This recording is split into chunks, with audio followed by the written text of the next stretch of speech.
Welcome to Inside Auto Podcast, where we feature everyone and anyone you'd want to talk to in and out of the automotive industry. Ilana Shabtai here, host of Inside Auto Podcast, where we interview top dealers, GMs, marketers, entrepreneurs, and thought leaders in and out of the automotive industry. Before we introduce today's guest, this episode is sponsored by AutoLeadStar.com.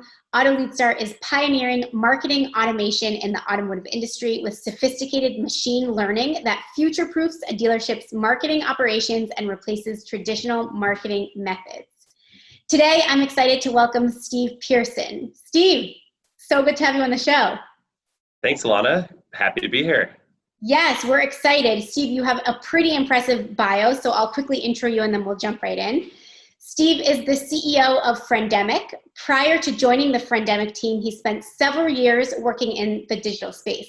At McKinsey and Company in Silicon Valley, he consulted with some of the largest players in the industry, focusing on process changes to improve customer experience. Steve also spent time at Vector Capital in San Francisco, and most recently, Steve was part of the channel sales group at Google, helping small and medium businesses access and profit from digital marketing. Extremely impressive bio, as I said here. Welcome to the show, Steve. How have you been? Thank you. It's been an interesting time, obviously, in 2020 for everyone, and certainly the automotive industry and marketing vendors within automotive. It's been no exception for any of us. Yes. So lots of things are changing. Yes, it's been quite the ride. And you've actually put out some interesting data, specifically how things have changed recently. But before we get into that, and I do want to dive into that a ton in today's episode, tell us a little bit about Friendemic and how you're helping dealers stay at the cutting edge and use social and reputation to really help their dealership business. Yeah, so Friendemic was founded at the end of 2010. We just celebrated our decade of existence. And it's been an amazing ride. We focus exclusively on the automotive industry. We want to provide solutions for dealerships to manage their third-party sites. So we're not, if you're running your own website or something you host or manage, that's going to be something the dealer's going to do. But we've seen a proliferation throughout Friendemic's existence of sites, primarily on social media and online reputation, where there's a third party that's managing that site, but consumers are coming to it for information, for access to the dealership, inventory, et cetera. And we provide the tools and services to help dealers manage those sites. So what are some examples of those third-party sites? So one of the biggest ones, of course, is Google My Business. There are large listings, and just recently, we'll talk about this more today, I'm sure, you can even have sub-listings that are nested under your primary listing. But more traditionally, people think of Yelp, DealerRater, Cars.com, CarGurus, Edmunds. On the social side, Facebook, Instagram, Twitter. We see some dealers dabble in even more obscure social sites. And they're the listing site. That's the classified sites. Craigslist, Letgo, OfferUp. Wow. So really anything where a dealership might have a profile and information about the dealership, but it's controlled and managed, ultimately by a third party. So it's reputation management, but it's also social media management. Is that correct? That's right. The industry has made a little bit of a divide between those two. At Friendemic, we think of them as two sides of the same coin, really. Mm-hmm. Ultimately, we're talking about consumers and where they might talk about a dealership. Mm-hmm. And a tweet saying, hey, I shopped at this dealership and had a terrible experience, or a 1-star review on Yelp saying I shopped at this dealership and had a terrible experience. It's just a slight format change, but ultimately, how a dealer should respond to that and manage it and think about it is very similar. And so what are your feelings towards TikTok? It's certainly an interesting site. We have not seen dealerships do much marketing there yet. Really? Okay. I don't anticipate a huge surge there from dealerships. Really? I read something recently that dealers should be actually, if they want to market to the Gen Z and millennials, then they should start TikToking. But who knows? Well, we'll see. We saw very similar claims a few years ago with Yik Yak and Snapchat and sites like that as well. And we didn't really ever see that take off for dealerships. Now, I certainly agree that TikTok is and will continue to be for some time a strong marketing platform to reach Gen Z and millennials. I'm not sure though for dealerships. Right. For manufacturers and brands, I think there's probably more of an angle. But when it comes to hyper local marketing to very specific local audiences, you really have to put quite an investment into a lot of these sites to gain a meaningful followership. And at the hyper local level, I tend to think most dealerships will see a better return focusing elsewhere. But it's an interesting site, and I'd love to see a dealership who's making a run at it. Yeah, I'm not even familiar with Yik Yak. I've never even heard of that. So it doesn't exist anymore. It was a very trendy social network on college campuses for a year or two, and got a lot of chitter and prominence, and then faded into oblivion. Okay, interesting. I wonder what will happen with TikTok then. But I definitely remember conversations. Maybe it was 2015 or so. I'd have to double check. Of marketing experts and even some dealerships are saying, if you want to reach college kids, we got to be on Yik Yak. Oh man. All right. Well, we'll see. We'll have to check in like a half a year or so and see where TikTok's at with automotive. You might be right. Sounds good. I certainly expect to continue to see manufacturers and large brands, maybe even some, large dealership groups that have, a extensive presence. But for the individual rooftop focused on, hyper local marketing, I'd be surprised if we see huge traction. But let's check again in 6 months. No, but that does make sense. But yeah, we'll check again in 6 months. So the dealerships that are using Friendemic and that are successfully managing their social media and social reputation, what do you suggest? First of all, how are they doing it? How have they implemented the process? What's their transformation look like? And what are some of the impacts of the tools on their business? What's that look like? Great. Yeah, so dealerships that have really invested in online reputation, I think they come at it from a mindset that this is how dealerships today, really any business today, needs to be listening to customers, right? I think every manager gives lip service to the idea that we need to listen to our customers. But so many businesses don't seem to take it seriously when it comes to online listening, right? They will pay for focus groups and pay for big surveys, and of course anyone in the store, I'm going to listen to them. But if somebody says something on social media or a reputation site, that's just noise. We see this attitude too frequently. So your dealerships that really get it and see fantastic results from our platform, they come with this mindset that wherever someone is talking about me, I need to be there. And so when a new dealership joins the Friendemic's platform, we're going to make sure that they're set up with all the right tools so that they are getting notifications, text or email or on our platform whenever comments are coming in about the dealership, be there reviews or comments on social. And then they're going to have rigorous processes set up either internally or with Friendemic or collaborating between the two of us so that those comments all get addressed. And we've seen that model work successfully in many ways. Some dealerships say, I want to answer every single one of those myself. And we say, great, they can use our platform and tools to do that. And our team is just making sure that they really do, because there's a lot of good intentions out there that don't always get followed through on. Or we also have some clients who go completely the other way, who say, I want you to manage all of it, and then provide me a breakdown of what the main comments were, but you handle the first line response in every case, and a lot of in between. But ultimately it's making sure that every single comment, every single review is read and acknowledged or addressed where appropriate. And that's a super important part of running any business today. So much, in a lot of industries, but certainly in automotive, there's so much more information transparency now for consumers in terms of product and pricing. How do you differentiate today as a local business? A lot of it comes down to that customer service and that reputation. And so it really becomes meaningful. How does that translate to the bottom line? Well, there's a lot of different ways that it flows through, but the biggest and most transparent ones are really through the things that you can track easily, like clicks to your website from these sites, and clicks to call, clicks for directions.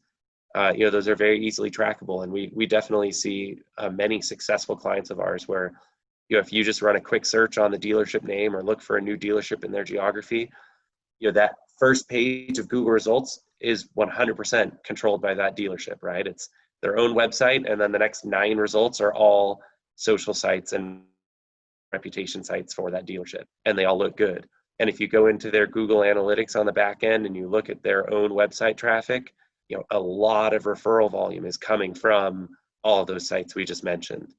We're big believers that reputation is not an end in and of itself, right? If you're not seeing results from those online reputation and social media sites that flow through to phone calls and website visits and ultimately leads and sales, then you're doing it wrong.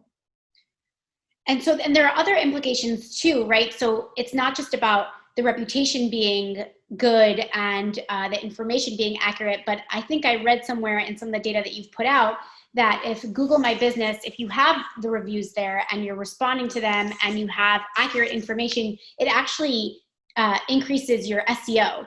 Is that accurate? Absolutely. Yeah. So, Google's out there indexing, dealerships' websites, but also all these other third-party sites, and how they show up is very much affected by the things you can control on them. I think, everybody knows that I have a lot of control over the SEO power of my website, but you also have a lot of control over the SEO power of your Facebook page or your Google My Business listing.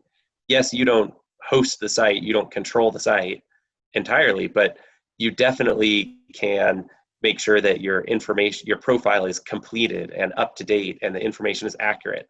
That's kind of step one. Most businesses, most dealerships, we think have a pretty good handle on that. But Google also, has been very clear with some of the things that guide their algorithms, and recency of content is big. Interactivity is big. So if you have a listing on, cars.com, but you haven't done any, nothing has changed on that page in 3 months, it probably doesn't have nearly the SEO value it could if you had, a steady stream of recent reviews on that site and you're replying to those reviews and having back and forth. Go ahead. I was just going to say, I think that's such an important point because dealers put such an emphasis on SEM and paid advertising, but there's so much control they can have about just getting on the page, and just organic traffic and making sure they show up when someone in their, in the right zip code is looking for them. So I think that's a really important point as well. Absolutely. There's absolutely a place for paid advertising, no question, but we definitely believe that we see many dealers who neglect some of the less expensive opportunities sitting in front of them where they could be getting a lot more organic traffic and referral from these other sites if they were, managing them even just a little bit. It's not a huge effort in many cases to have a steady flow of content and reviews on these sites.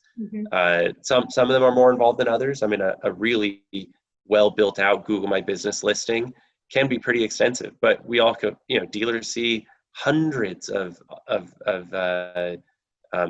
clicks to call and referrals over to their own website off those Google My Business listings every month. And there's a lot of value there, and it's worth managing it properly.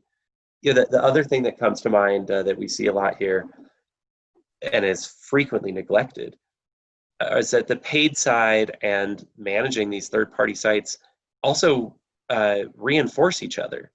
I can't tell you the number of times I've seen dealers who are spending thousands of dollars advertising on Car Gurus or Cars.com or Edmunds or Auto Trader or other places, and yet their dealership profile on those sites is incomplete or lackluster, and their online reputation on those sites looks terrible too.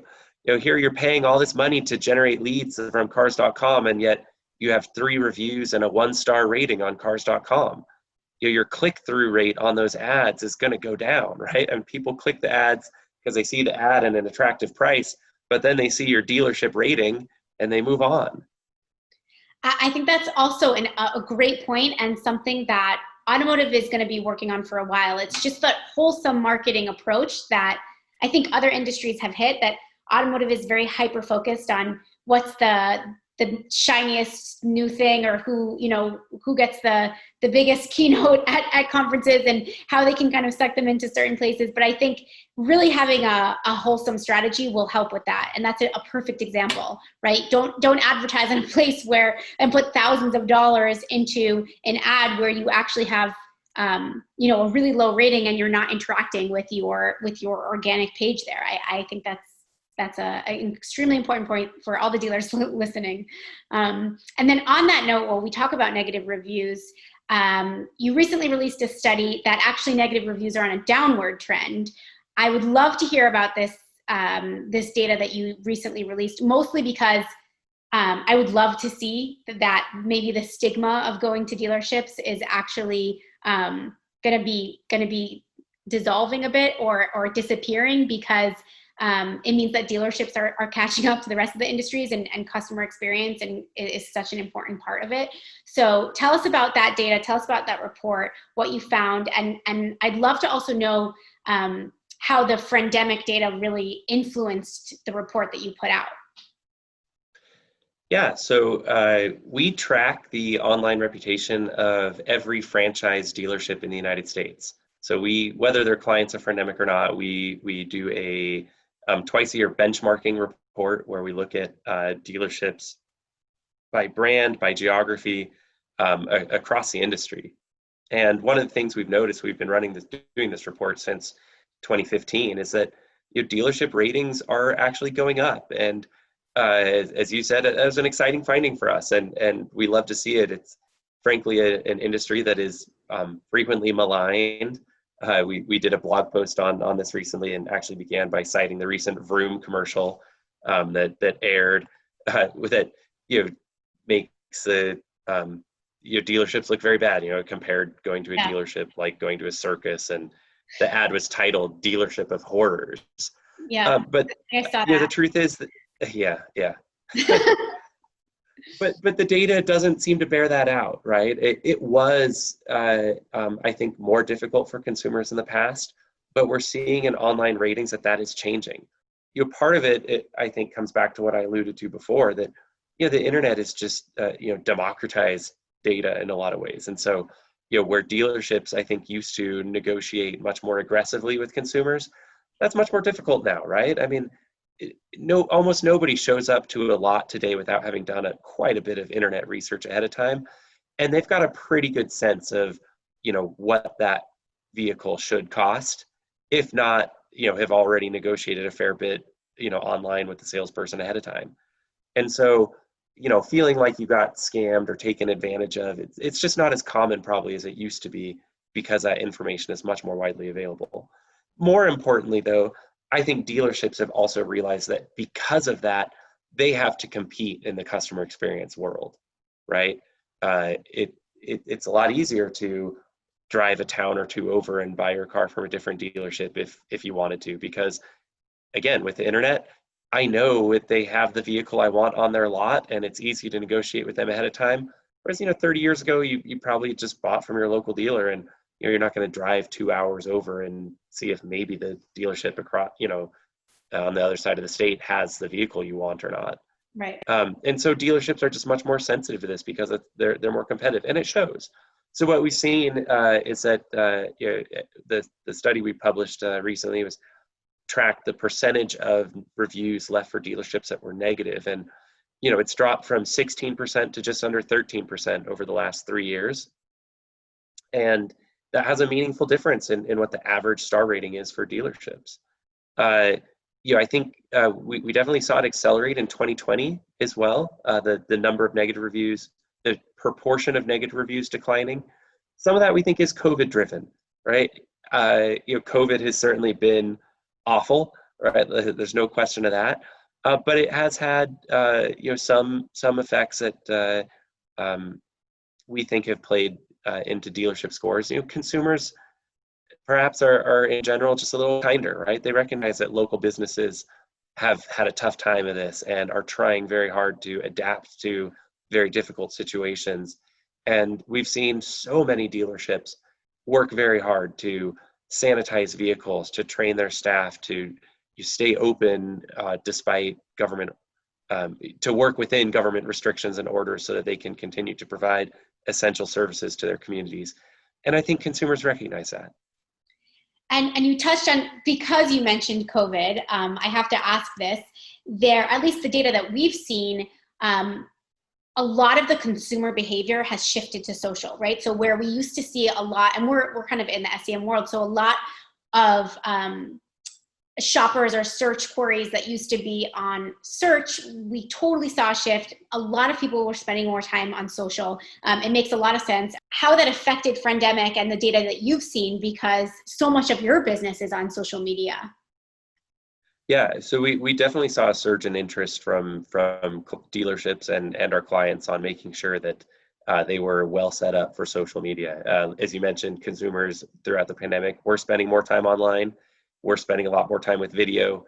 And so a number of our products and offerings that help dealerships there saw a meaningful jump in interest as they should. And so what we've seen, we've definitely seen an increase in the amount of activity on many of those dealership pages, as well, and increasing results, right? More activity is going to drive more follow through and clicks. And, interestingly, I think all of us were prepared for, major drops in consumer demand for vehicles, and that has not happened. And so, I think what we're seeing in social media and online reputation parallels a lot of what the industry has been talking about in, shifts to digital retail. Just that much more of the overall process is shifting online, and some of that is going to be directly in straight digital retail to purchase, but a lot of that research now a lot more of that research now is even happening online. Lots of it was online before. I think what we saw in a typical journey before was, researching sites, researching models, spending a lot of time reading, reviews, and maybe even watching some videos of the vehicles and how they perform, and then a phone call to the dealership. We're seeing now that people are taking that next step where they're going to interact with the dealership now before that phone call, and certainly before they go to the dealership. Historically, I think we saw much more, spend a lot of time reading online and on the dealership's website, then show up at the dealership. With COVID, far fewer consumers are showing up to the dealership unannounced, right? You've already been communicating with the salesperson or the service team, inquiring about COVID protocols and appointments and so on. You just don't want to be hanging out at the dealership waiting and wondering if you can get in, right? You want to be in and out as quickly and efficiently as you can. And so communication on, Facebook Messenger and other social sites has definitely gone up between consumers and dealerships. Yeah, and I think consumers want to be fairly certain that that's the one and only dealership that they're going to be going to during this time. So that aligns with that theory as well.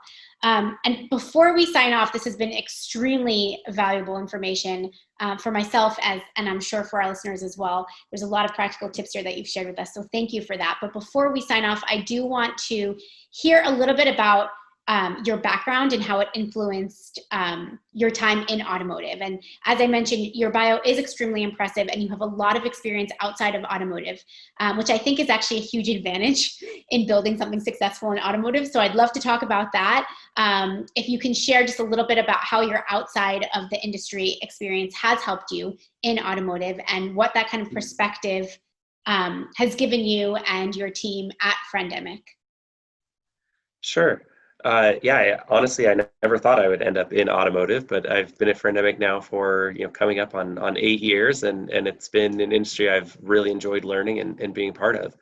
But, I started out my career in management consulting and looked at a number of different industries and worked with a lot of different companies for a fairly broad experience across industries, but really settled in what was called at McKinsey then a practice, and I was somewhat nascent at the time, but a customer experience practice.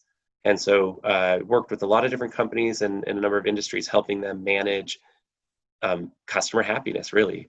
The net promoter score was pretty new and a hot topic back then, and did a lot of work around helping companies discover and improve their net promoter score.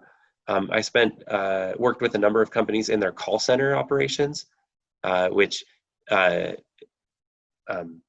also does not rank highly among consumers as a pleasant experience generally.